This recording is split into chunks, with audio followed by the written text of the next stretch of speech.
What's up, YouTube? We are out here at ECR on this really ridiculous motorcycle. And today, we're going to try and play it as safe as possible because this is not my bike.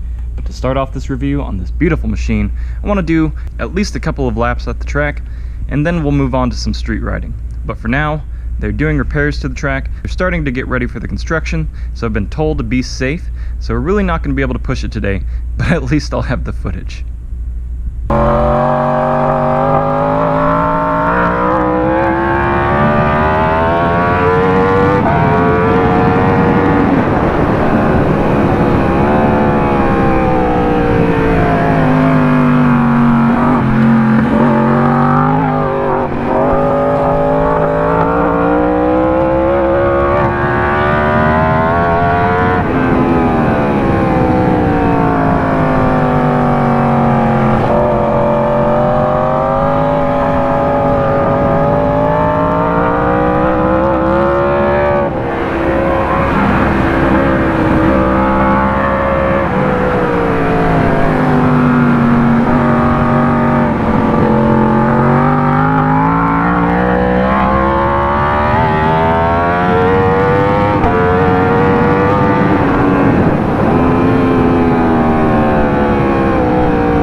That's it. I'm not pushing this thing any harder.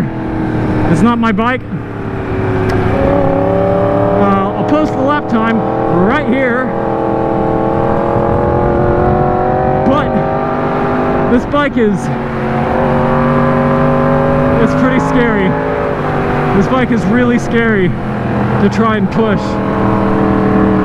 It's doing all sorts of weird stuff. So I'm gonna call it quits. We're gonna move on.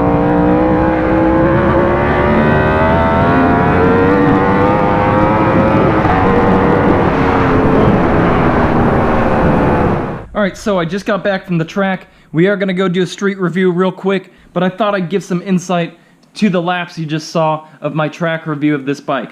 This bike is incredibly fast. It's just a lot of bike to handle. This thing comes off the corner, it lifts the front wheel, it slides the rear wheel. It's just insane. Now, you might have noticed that I wasn't really braking very hard down the straights, and that's because, as you saw a few weeks ago, the track is doing some reconstruction, it is doing some renovations. So they've started grading the land, so the runoff out of a lot of the turns and in some of the straights just really wasn't there, so I was just going to take it easy, but that's okay because I was really just looking at what kind of corner speed I could carry on this thing, what kind of drive I could get out of the corner, and really how fast I could take this bike around the track while still kind of tiptoeing and taking it easy. And I mean, really on top of all that, this is not my bike to go out and thrash and crash. So I was kind of worried about crashing somebody else's bike. I can't afford it right now, so I wasn't going to do it. I did start to kind of push it, and things got a little bit hairy on me. I did end up doing a 207.2, but I really think this bike is probably about 15 seconds faster than that. But I'm really just not the rider for it because I'm used to singles and twins and I'm used to the lightweight stuff. I'm really not used to riding sport bikes at the track anymore. It's kind of crazy, but we'll go over more of that in a second. First, I'm going to get my street gear on and we're going to go for a ride and I'm going to tell you more about this bike. Go into neutral. Go into neutral. Oh my god. This thing is incredibly difficult to get into neutral.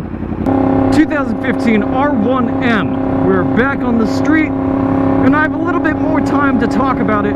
Hopefully, you can actually hear me because this bike is very loud. It's got an SC Project titanium exhaust, stainless steel braided brake lines. It's got all of the rider aids you could ever want. Clutchless upshifts, traction control, wheelie control, launch control. It literally has it all. All of those rider aids, however, still do not make this a very easy bike to ride. Today at the track, I had lots of problems with chassis stability. It felt like it was really difficult to handle. The bike did turn in well, it did come off the corner well, but it didn't do it without drama. It was a drama-filled track day for me, and honestly, I can't say that I really recommend this bike as a street bike. It's just insanely powerful and twitchy and just it doesn't really want to do exactly what you want to tell it to do, but it will only comply if you force it to. I was sliding the rear in every turn, and every time I drove onto the straight, the front wheel would come up. Luckily, the wheelie control works very well. However, when the front wheel would skip over bumps, I had lots of front end shake problems. Seeing as how everybody that I know at ECR is really used to me showing up on my Supermoto or my RC390, was really confused to see me pull up today with this R1M in the back of my truck.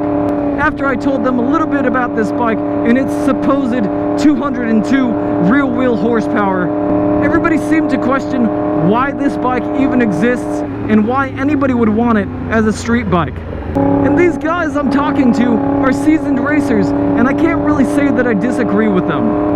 There seems like there's absolutely no reason why anybody should own this bike on the street. It would make a great track bike for a very experienced rider, but having 202 wheel horsepower on tap all the time on the road seems like a bad idea. I just can't say with any certainty that my buddy John is really going to be able to learn how to be confident on this bike and actually learn how to ride well. Because this bike is really not a confidence-inspiring bike. It takes a whole lot of effort to ride it and to ride it fast. But hey, he bought it, he owns it, it's his, he's going to have to put up with it. Me, myself, if I had to go out and buy a new Yamaha, I'd probably just pick the R6 because that's going to be a whole lot more of a compliant bike for the street. So final thoughts on the R1M. Is it good for the track? Sure, if you can handle it. Is it good for the street? I mean, I guess it's okay. I'm kind of cruising around, but it's really begging me to go fast. I'm not going to do that. Is it good for semi-inexperienced riders? Absolutely not. It's just simply too much bike. It's too much bike. To ride this kind of thing, you need to be a serious racer. There are cool features on it, but it's not enough to overshadow the fact that this bike is an all-out race bike built for the road. So I hope you like this video, and I hope it helps you make a decision about whether or not you really should purchase an R1M. So as always, if you like this video, make sure you click that like button. And if you're new here, make sure you click that subscribe button so you can see more videos like this from me in the future. And as always, do not forget to have a nice day. So as always, if you like this video, make sure you click that like button. This guy is killing me.